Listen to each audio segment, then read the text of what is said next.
Olá, pessoal. Eu sou o professor Álvaro Guimarães de Oliveira e vim aqui fazer um trabalho sobre moedas.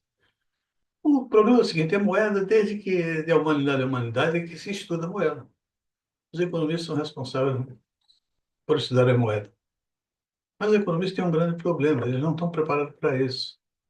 Eles não entendem de moeda, nunca entenderam, não entendem e nunca vão entender se não souberem contabilidade e a teoria da partida dobrada.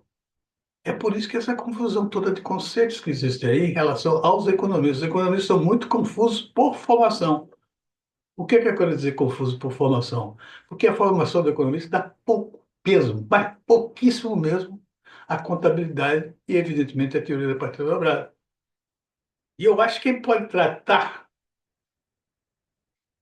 de moeda, teriam que ser profissionais, experts em contabilidade e experts também em teoria da partida dobrada.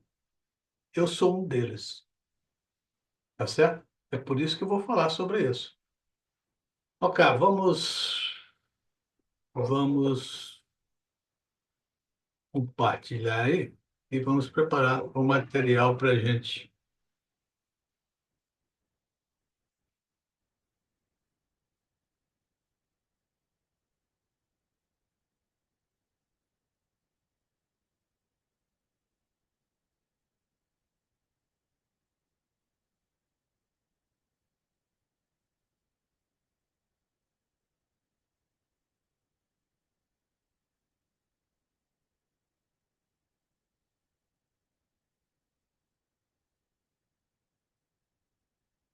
Vou-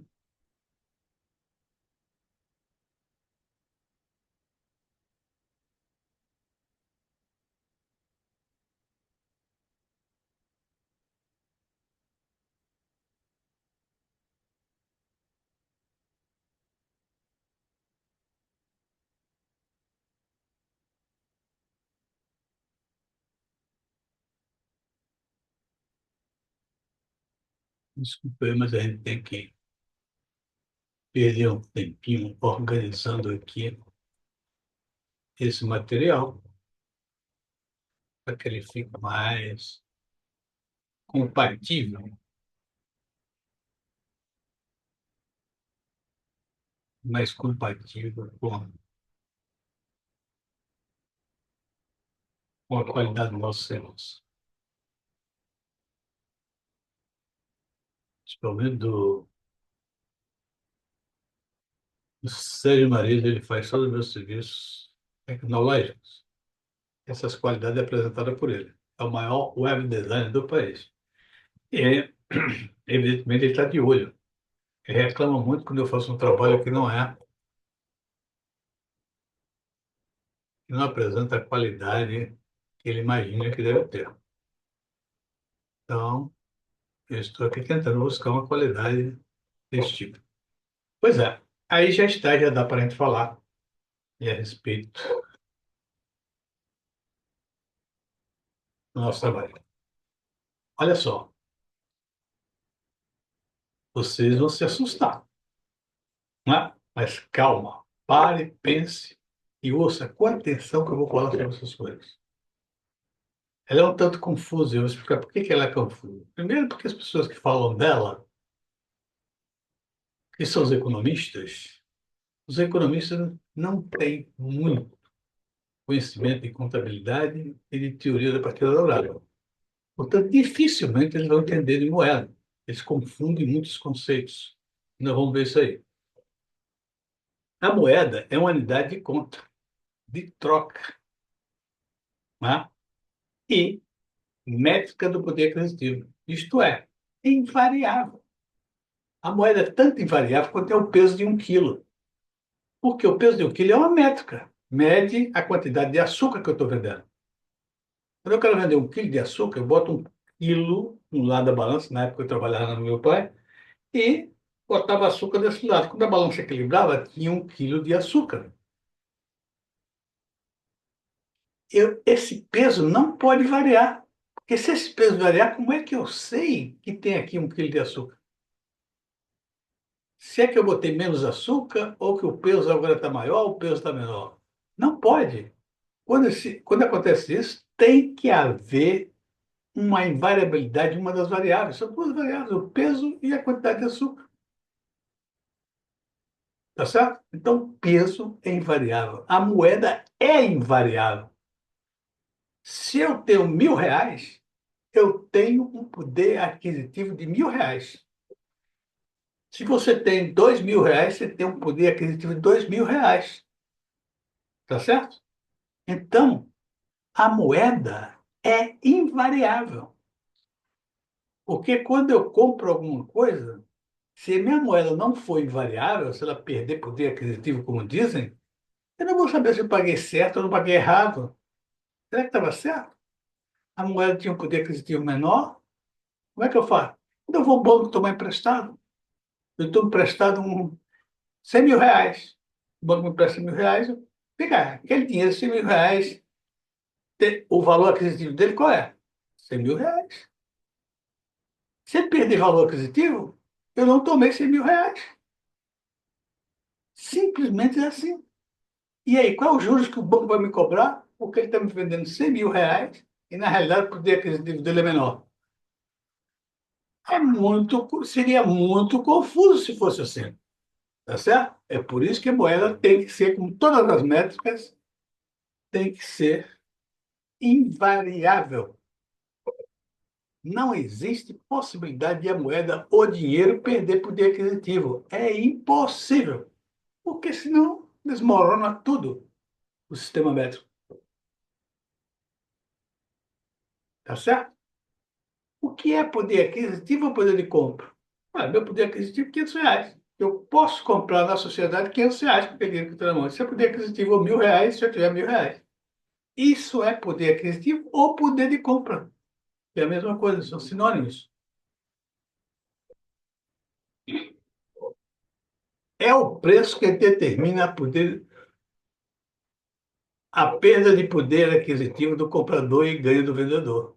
Veja só, é o preço que determina a perda de poder aquisitivo, não da moeda, que é ela que está medindo o teu poder aquisitivo. Agora, se o comprador que comprava um determinado produto por R$ 100, por exemplo, daqui a pouco ele paga 120, ele está perdendo 20 de poder aquisitivo para a inflação, para o aumento de preço. Quem que faz o aumento de preço? É o empresário. É o homem que tem o poder de aumentar o preço. Portanto, é o preço que determina a perda do poder aquisitivo do comprador e ganho do vendedor. Nós vamos ver mais adiante. Preço ou valor monetário? Quantidade de unidade monetária. Olha só, o que é o preço ou valor monetário? É a quantidade vezes a unidade monetária. Se eu tenho R$ 50, é 50 vezes a unidade de R$ 1. Tenho US$ 50, é 50 vezes a unidade de US$ 1. Tá certo? Muito bem. Isto é válido para qualquer moeda fiduciária, moeda mercadoria, criptomoeda, etc. O que é que eu estou dizendo? Qualquer que seja a moeda, quem determina a perda do poder aquisitivo do comprador e ganho do vendedor é o preço. É o preço que estabelece a inflação. Se o aumento de preço não é inflação, inflação não é aumento de preço. Então, é o preço que determina a perda do poder aquisitivo, não da moeda, de qualquer moeda do mundo. Qualquer que seja a moeda do mundo, não tem perda de poder aquisitivo. Quem perde é quem as detém, tá certo? Se eu detenho o dólar e passo a comprar coisas com valores maiores antes do que com valores alterados, eu estou, pela inflação, eu estou perdendo poder de compra. Agora, meus amigos, quem é que está ganhando esse poder de compra? É o vendedor. Dá para perceber isso? É o vendedor que está ganhando. É o empresário que está ganhando. Tudo bem. Isto que eu estou falando aí é válido para qualquer moeda. Pode ser dólar, ouro, o que for. que for que é moeda. As moedas mercadoria, devido aos seus valores intrínsecos, confundem o conceito de moeda. O conceito de moeda foi sempre confundido com o valor do ouro, por exemplo, que a minha moeda de ouro não perde valor. Perde sim. Ela não perde, nunca perdeu. Mas a moeda de ouro, se você olhar, o valor intrínseco dela pode perder ou aumentar o valor. Por quê? Porque o ouro pode subir ou o ouro pode cair. Então ela tem outra avaliação. Você está olhando para o ouro, não para a moeda. A moeda em si é a mesma coisa da moeda fiduciária. Quem perde poder aquisitivo é o comprador. E quem ganha é o vendedor. Está tão óbvio, claro. Uma moeda perfeita para as suas funções exige. Olha que uma moeda perfeita para as suas funções. Ela exige o quê? Garantia do emissor, credibilidade e ser unidade de conta. Tá certo? Por que isso? Veja só. Uma moeda, se existe uma moeda do governo real, quem está por trás dela é o governo. Por que se aceita? Porque o governo aceita ela como troca para pagamento dos seus débitos. Se você tem débito contra o governo, eu posso chegar lá com meus reais e pagar. Então, isso me dá confiança de receber moeda. Eu estou aqui, o cara vem comprar o meu óculos, eu dou 50 pau por esse óculos. Eu entrego e recebo 50. Por quê? Porque eu tenho certeza que eu chegando ali adiante, alguém vai receber. É por isso que eu faço. Antigamente, muito antigamente, com a moeda de ouro, esse ouro já era essa garantia. Por quê? Quando você tinha uma moeda de ouro, recebia ouro, você sabia que o ouro estava sendo vendido. Se alguém recusasse com a tua moeda, você poderia receber um ourive e vender teu ouro a peso. É por isso que é chamado reserva de valor. O que é reserva de valor? A moeda fiduciária não tem reserva de valor. A moeda em ouro tem reserva de valor. A moeda mercadoria tem reserva de valor. Por quê? Você pode utilizar e evitar prejuízos pela, né, pelo valor intrínseco que ela tem. Por exemplo, a moeda de ouro. Você está com um bocado de moeda de ouro. O governo diz, olha, essa moeda eu não vou aceitar mais. Tudo bem, para não aceitar. Eu saio, peso 1 quilo e vendo aí na rua Ourives. É isso que é moeda de reserva de valor. E a fiduciária não tem reserva de valor. O máximo que você pode imaginar, porque reserva de valor é um dinheiro que eu vou guardar. Guarde, invista teu dinheiro. E hoje em dia, com o sistema financeiro do jeito que está, qualquer negócio que você fizer, o resultado da operação cai na tua conta, né? Positivo, se for, cai na tua conta e ela imediatamente está sendo remunerada pela correção monetária. Então não tem preocupação com isso. Isso não é o problema, ok? A moeda de ouro, sim, era problemática. E vamos ver algumas coisas aqui. Uma moeda perfeita, eu já disse. Por que ela é perfeita? Ela é perfeita porque ela não exige ouro. Por exemplo, se as moedas fossem de ouro, o Brasil que não tivesse ouro, pô, como é que o Brasil ia investir? Ia gastar? Não tinha que tomar emprestado, tinha que importar ouro. Isso trazia grandes problemas para o desenvolvimento econômico. Foi por isso que o padrão ouro desapareceu. E a moeda fiduciária? Não tem problema nenhum. Acabou a crise, os caras correndo para o banco, atrás do banco, para fechar o banco. Por quê? Porque imediatamente o governo pode emitir. O próprio banco pode emitir dinheiro. Do nada. Então acabou essa problemática. Agora tem outras problemáticas. O governo pode emitir com muito mais facilidade, mas eu também acho isso difícil, porque a demanda agregada é que comanda a expansão da moeda.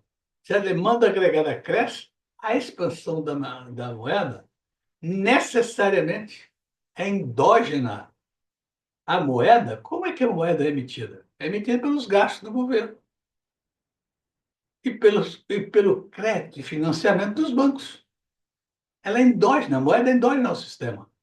Então, se existe uma demanda agregada forte e acelerando, a expansão monetária acelera fortemente também. A demanda agregada, ela pressiona a emissão de moeda. Tem que ser. E outra coisa é o seguinte, a moeda não pode deixar de ser emitida no nível da demanda ou um pouco maior. Por quê? Porque senão pode entrar num processo de iliquidez da economia. E aí os estragos são verdadeiros estragos que existem na economia. Como? Por exemplo, as empresas não acham dinheiro para pagar seus débitos, tomar emprestado e pagar seus débitos. Não acham dinheiro para investir, não acham dinheiro para empregar. Os empregos são os empregados são defenestrados. É uma catástrofe se a empresa, se o Brasil, se a economia entrar em iliquidez. É muito pior do que a inflação. Tá certo? É isso aí. Então, ela é perfeita por causa disso. Não precisa de ouro, emite, o governo emite a hora que ele quiser, tá certo? Para atender, lógico, a demanda. E olha só, esse pessoal é como Milton Friedman e o Roberto Campos, eu tenho a impressão que a intenção dele é colocar toda a culpa no governo, né? Para livrar a iniciativa privada. Essa é uma impressão que eu tenho. E muita gente tem, não sou eu, não. Porque é o seguinte, eles acham que a inflação é expansão monetária. Expansão monetária é resultado. Assim como Roberto Campos diz. Roberto Campos diz que o aumento de preço é resultado da inflação. A inflação é a expansão monetária. E eu digo, a expansão monetária é resultado. Quem provoca a inflação é a aceleração da demanda agregada. Ao acelerar a demanda agregada, o que é que acontece? Endogenamente, existe uma expansão monetária, porque o governo emite para gastar, a iniciativa privada, através dos bancos, toma financiamentos e créditos, etc. Tal, e isso eleva a expansão monetária. Agora, e a questão do aumento do preço? A questão do aumento do preço, presta atenção no seguinte, que é muito importante isso. E Roberto Campos faz toda a intenção dele é livrar os empresários da pecha de inflacionários. Na realidade, não são. Por quê? Porque, olha só, o aumento da demanda e o aumento da expansão monetária não causa problema nenhum ao empresário. Ruim. Não aumenta os custos dele, não aumenta as despesas dele, nada, zero. O que que acontece com os empresários? Os empresários têm a oportunidade de ganhar mais dinheiro. Por quê? Porque se a demanda aumenta, significa o seguinte, que eu tinha 5 clientes por dia, passa a ter 10, 15. E quando eu tenho 10, 15 clientes por dia, o que que eu faço? Eu aumento meu preço. E é lucro na veia. Isso acontece com todo mundo. Agora, o problema é que o Roberto Campos, por exemplo, fica dizendo: não, os empresários não são esses malvados, etc. Tal. Mas, na realidade, não é isso, não. Eu acho que é uma questão humana. É o ser humano. Se você é contra o aumento de preço, contra a inflação, você é comprador, com certeza. Porque no dia que você passar a ser vendedor, ou seja, passar a ser empresário, você vai perceber que o aumento de preço é quase automático. Se a demanda cresce, o aumento de preço é automático. Não há razão por que alguém queira aumentar o preço. É preciso saber se ele pode aumentar o preço. E quando aumenta a demanda agregada, sim, eu posso aumentar meu preço. Tá certo? É claro, óbvio isso. As moedas mercadoria ouro e prata criam obstáculo ao desenvolvimento econômico. As criptomoedas nunca serão moedas. As moedas fiduciárias são muito mais apropriadas para a função de moeda de troca e de atendimento às demandas agregadas. Ora, nós já tivemos, meus amigos, o padrão ouro. E o padrão ouro acabou exatamente pelos obstáculos que ele cria ao desenvolvimento econômico. O padrão ouro significa, por exemplo, o Brasil só pode emitir em função do ouro que tem. Ou qualquer país do mundo no padrão ouro é dessa maneira. E se o Brasil não tem ouro, não produz ouro, o que é que faz? Vai ter que importar ouro para poder emitir moeda. E isso é um problema para o desenvolvimento. Em vez de pegar esse dinheiro que está importando ouro e aplicar em outras coisas, não, está atrás do ouro, que não há necessidade para isso. Não há necessidade de você colocar ouro em moeda. Tanto é que o padrão ouro acabou, as fiduciárias estão aí sem nenhum valor intrínseco e funciona muito bem, perfeitamente. Eu acho que é o melhor sistema do mundo é o sistema fiduciário. Por isso que eu acho que dificilmente a gente fala porque, mas eu tenho quase certeza absoluta que a criptomoeda, Bitcoin, esse negócio, jamais serão moedas. Porque quanto mais simples é a moeda, é isso que é necessário para a troca. A troca não precisa mais do que isso. Por que a fiduciária é simples? É simples porque pode ser emitida a qualquer momento. Ela pode ser emitida, ela traz outros problemas, né? Gastos maiores, etc. Mas esses problemas são menores em relação aos benefícios trazidos pela fiduciária. A fiduciária resolveu o problema da crise de 2007, 2008. Né? Os bancos, toneladas de moedas encheram as economias mundiais. Será que poderia fazer se fosse ouro? Não, não poderiam fazer se fosse ouro. Se fosse ouro, ia ter um grande problema, ia ser quebrado mesmo as economias. Com a fiduciária, não. E a fiduciária é fácil de trocar. Né? A fiduciária, basta acreditar, acredite. R$ 500 aí na conta de fulano. Vai acreditar na conta de ciclano, R$ 500. O ouro é problemático. As moedas metálicas são problemáticas. Questão de fraude. Você viu como acabou, praticamente acabou o fraude em relação à moeda? Se não acabou, está zerado praticamente. Tem golpe de outro tipo. Não porque minha moeda vale tanto, na realidade não vale. Não é isso. Não tem roer a moeda, tirar o metal. Não existe mais nada disso com a moeda fiduciária. A moeda fiduciária é a ideal para as funções, né? Função de moeda de troca e atendimento às demandas agregadas. A demanda agregada sobe, ela sobe imediatamente. Se fosse ouro, não, não tem ouro, tem que cortar ouro primeiro para poder botar mais moeda. Enquanto isso, a economia entrava em iliquidez e criava seríssimos problemas, meus amigos. Então, as criptomoedas, piores ainda, são muito sofisticadas tecnologicamente. E isto é um problema para o seu dia a dia trocar moeda, fazer negócio. Uma moeda altamente sofisticada que você não sabe se está ganhando ou está perdendo, se vai ter um prejuízo enorme ou não. É difícil, tá certo? Mas eu acho que tudo isso está na base do que chama-se débito e crédito. Por que que é fácil? Olha só, quando eu quero vender esse meu telefone, tá? Esse meu telefone eu quero vender esse meu telefone, o que que acontece? E você quer comprar? Você traz seu dinheiro R$ 100, bota R$ 100 aqui em cima da mesa e eu te entrego o telefone, você leva os R$ 100. Você não olha para nada, se aqueles R$ 100, né? Se aqueles R$ 100, o ouro que tem nele, o valor intrínseco dele está. Não tem nada a ver com isso. Tá certo? O banco, você vai ao banco e o banco não tem dinheiro nenhum.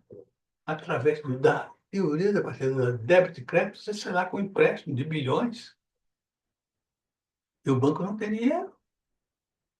Isso é a facilidade da moeda fiduciária. Já com o ouro, seria muito difícil que isso pudesse acontecer. Era muito controle e muitos bancos quebravam em função disso. Hoje, dificilmente o banco quebra por isso, só se for como assim um castigo pelo governo do momento. Mas tem toda a possibilidade de conseguir os recursos que precisa para satisfazer as demandas contra ele. Tá certo? Então, as mercadorias, ouro, prata, etc., cria obstáculos ao desenvolvimento econômico. Você só pode fazer alguma coisa se tiver. Se não tiver produção interna, você tem que importar. As criptomoedas nunca serão moedas, por causa disso que ela é muito sofisticada tecnologicamente. Tá certo? Então, meus amigos, eu quero dizer uma coisa a vocês. A moeda é muito mais simples do que os economistas pensam. Os economistas querem resolver o problema da moeda, entender a moeda, teoricamente. Não entendem nunca. Nunca entenderam, não entendem e nunca vão entender. Agora você olha, só para mostrar qual é a dificuldade que tem os economistas. A inflação, eles combatem a inflação com o quê? Com a taxa de juros altos. É aqui no Brasil, não, no mundo todo. Todos os economistas têm a mesma base, ou têm as mesmas falhas. Eu gosto de dizer têm as mesmas falhas. Todos os economistas. Não sabem contabilidade, não sabem teoria da contabilidade da parte dobrada. Então é o seguinte, olha só. É, primeiro, eles têm um diagnóstico errado que é a inflação. Tanto o Milton Friedman quanto o Roberto Campos, eu estou falando só dois exemplos. O resto, tudo a mesma coisa. É tudo pensando, baseado em que a inflação é causada pelo excesso em emissão de moeda. Certo? Muito bem. Veio a crise de 2007, 2008. Os bancos centrais encheram as economias mundiais com moedas, com dinheiro. O que aconteceu? Qual foi o resultado disso? Pararam de crescer as economias, pararam de crescer, acabaram com a inflação foi lá para baixo, a taxa de juros foi lá para baixo. Por 10 anos, uma década nessa situação. Engraçado, né? Agora, por quê? Porque quando eles emitem moeda, moeda sozinha não compra nada. Moeda precisa de demanda. A demanda precisa da moeda, então. E a moeda sozinha precisa que esteja demandando. A crise de 2008 foi exatamente isso. Jogaram todas as moedas nas economias, só que não existia confiança na economia. E ninguém estava demandando, ninguém queria investir, ninguém queria comprar nada. Por isso que a economia não crescia, por isso que não existia inflação e por isso que o juros foi lá para baixo. Então, veja só. Então não é isso. Então eu estou certo. O que causa a inflação é a demanda. Veja só. Quando o Banco Central botou aquela montanha de dinheiro nas economias, não foi para gastar. Foi para comprar ativos, ativos financeiros, ativos físicos, etc. Tá? Para incentivar a economia para crescer. Foi isso que eles fizeram. Mas não tinha demanda. É o contrário. Né? Quando o governo emite moeda para gastar, ele já emite gastando. É o contrário. Né? Emite gastando. Ali não. Então a emissão de moeda não causa inflação. A inflação é causada pela demanda. Eu posso aumentar a quantidade de moeda no Brasil tanto que eu quiser. Se não houver confiança nos investimentos, se não houver confiança no crescimento da economia, nos negócios, não anda a economia. E o dinheiro sozinho não faz nada. O dinheiro tem que ter uma demanda forte para usá-lo. Está óbvio isso? Óbvio. Então, o que é que eles fazem? Eles estão pensando que a expansão da moeda, para diminuir a expansão da moeda, o que eles fazem? Aumentam a taxa de juros. Para ir lá diminuir. Não existe isso. O aumento da taxa de juros não vai diminuir. Quantos anos tem que nós estamos com taxa de juros alta e a inflação está correndo solta e agora está voltando a aumentar novamente? É um absurdo esse cara falar, esse cara ser o Roberto Campos ser homenageado como o melhor presidente de Banco Central do mundo, só se for pela simpatia, amizade, etc. Tal. Ou pelas vezes que ele levou a taxa de reais de juros ao topo do Everest, ou seja, a taxa de juros do Brasil, várias vezes durante o Roberto Campos, foi a taxa de juros reais mais alta do mundo. O que é isso, gente? O Brasil, em 22, pagou 600 bilhões de juros. Por quê? Por causa da taxa de juros alta. Em 23, pagou 920 bilhões de juros. É um absurdo, eu não sei, até agora eu não sei quanto é que está a conta, mas deve ser altíssima também. E não diminui. Agora mesmo estão no processo de aumentar a taxa de juros novamente. Será que não dá para entender que somos são insanos? Aliás, o economista até disso erra. Eles, em cada 10 economistas, 9 dizem que essa frase, insanidade é, não é, fazer as mesmas coisas e esperar resultados diferentes. Exatamente a que a turma da aplicação da estratégia de juros altos faz. Quantos anos tem isso que eles fazem isso e não acontece nada? Continua tudo uma miséria, continua uma concentração de renda brutal em função disso. Que os juros altos, quem paga é o povo. Quem ganha é o sistema financeiro e os ricos. É isso aí que é. Agora, como é que controla a inflação desse jeito? A inflação só pode ser controlada pela política fiscal, porque é a política fiscal que dá conta da demanda. Pode controlar a demanda é a política fiscal, não a política financeira. E é a demanda acelerada que provoca a inflação, não é a expansão monetária. Tá certo? Então, está tudo errado. A dificuldade dos economistas com a moeda é muito grande. E tem no exercício anterior que eu coloquei aí, tem um exercício extremamente claro, mostrando claramente que a moeda não perde poder aquisitivo, a moeda, o dinheiro. E, no entanto, tem uma frase aí de um economista dizendo assim, a inflação, ele quer me corrigir, diz que estão ensinando errado, dizendo que é aumento de preço, etc. Tal, mas, na realidade, o aumento a inflação, a origem da inflação, é a perda do poder aquisitivo do dinheiro, ou poder de compra da moeda. Ah, estupidez isso. Não tem sentido isso.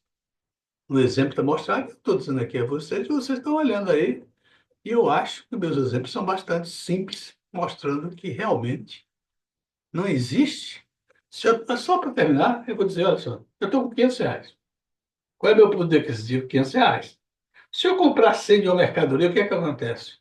Eu perco poder aquisitivo, né? Na realidade, estou trocando, né? Eu troquei um poder aquisitivo por um produto, mas o poder aquisitivo caiu. Foi o dinheiro? Não. O pessoal só fala quando é, por exemplo, valia 100, a inflação veio 20%. Então a moeda perdeu o poder. Não, a moeda não perdeu, quem perdeu fui eu. Se eu tenho 500 e ia comprar uma coisa por 100, me cobram 150 por causa da inflação, eu perco 50. Diminui o meu poder aquisitivo em quanto? Em 150. 100 vou considerar como real, e 50 o adicional que eu paguei. Então, sai do meu poder aquisitivo. Meu poder aquisitivo é diminuído em 150. Por que a moeda tem a ver com isso? E por que também é o seguinte, esse 150 vai para onde? Para a mão do vendedor. Essa moeda que eu estou passando é a mesma moeda que está na mão do vendedor. Como é que a minha perde e a dele não acontece nada? O economista tem medo de falar de ganho, de de ganho de poder de compra, de ganho de poder aquisitivo, não falam. Tem até um quadro, não é? Um quadro famoso que rola por aí, em todos os lugares do mundo, onde eles botam lá um quadro, e botam uma moeda e desenham da maneira tal que a moeda, ao final de não sei quantos anos, a moeda tem um pedacinho final e querem demonstrar isso como se fosse a perda de poder aquisitivo da moeda. Não é. Moeda não perde poder aquisitivo. Quem perde é o dono. Eu, dono da minha moeda, perdi, mas o outro lado, quem foi? O ganhador. Foi quem me vendeu. Então a moeda ficou a mesma coisa. Se eu perdi, ele ganhou, ficou a mesma coisa a moeda. Se a moeda é intermediária, eu perdi nessa intermediação R$ 20. O que o cara ganhou? 80. Pelo amor de Deus, gente. Então vamos pensar mais um pouco, vamos estudar mais. Vamos estudar a teoria da partida do Brasil, que tem muito a ganhar os economistas. Eu acho que é um dos profissionais, aliás, só para aproveitar e fazer uma propaganda, eu vou fazer uns cursos aí, expertise em account 5G, e vai ser baseado nisso. Vai ser baseado na teoria da partida dobrada. Por quê? Com a teoria da partida dobrada, eu, professor Álvaro Guimarães de Oliveira, descobri que existe um erro na contabilidade de mais de 500 anos. Descobri. Fiz um livro explicando e mostrando qual foi o erro. E o livro é Master in Account 5G. Mostrei claramente o erro e mostrei como corrigir. Portanto, eu me considero um expert em account e em teoria da partida dobrada, porque foi através da teoria da partida dobrada que eu fiz isso. Outra coisa, através da partida dobrada, eu também noto, está nesse livro, existe um erro contábil na provisão para devedores duvidosos. E aí eu tenho que falar a verdade. Eu era professor na Fundação Getúlio Vargas e tinha um grupo de alunos do BNDES que faziam mestrado de economia e eu dava aula de contabilidade. Eu, um dia, dando aula de contabilidade, uma moça do BNDES, que por acaso eu não estou esquecendo o nome dela, estou esquecendo tudo. É a idade está chegando. Ela disse para mim, professor, o senhor está dizendo para a gente que quando se apura lucro, não pode se colocar resultado de um período no outro. Porque aí você erra dois períodos. O período que você está botando e o período que você está tirando. Eu digo, é verdade. Eu disse, mas o senhor está fazendo isso. Eu digo, como? Na provisão para devedores duvidosos. Aí eu olhei, olhei. Ela disse, olha ali, professor, na reversão da provisão para devedores duvidosos, o senhor está trazendo o lucro que era do passado e colocando no lucro de hoje. Puxa, rapaz, eu fiquei tão feliz. Eu sou ao contrário dos outros. Eu me exponho, sempre me expus, porque eu ganho. Eu faço até uma brincadeira com o Sérgio, que é o homem da minha tecnologia. Eu tenho o maior prazer quando eu erro brutalmente para o Sérgio. Por quê? Porque ele me ensina duas vezes mais. Ele mostra o erro e eu aprendo como fazer aquele erro, etc. E dali surgem outros conhecimentos. É isso que eu fico alegre, conhecer, aprender, evoluir. Então, muito bem, de parabéns a ela, etc. Tal. Quero um dia lembrar o nome dela para botar aí nos meus escritos.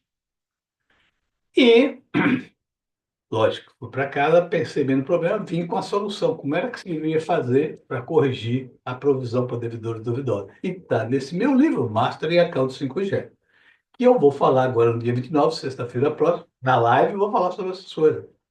E eu espero que todos vocês que estejam me ouvindo, convide todas as pessoas que você conheçam, para no dia 29, uma live às 18h45, uma live importantíssima, que vai mostrar pela primeira vez na história mundial da contabilidade o erro dela de mais de 500 anos. Não é legal? Isso é legal. Mostrar. E ela muda de paradigma? Muda. Você vai ver, como eu sempre questionei, Levei mais de 50 anos procurando esse erro, que eu nunca aceitava que o ativo das empresas, das demonstrações financeiras, fossem constituídos com conta com saldo devedores. E isso não é realidade. Isso é um absurdo teórico. E eu mostro isso na minha live, tá bom? Ok, pessoal, um abraço e até a próxima. Muito obrigado. Olha aqui, ah, aqui está o meu currículo, tá certo?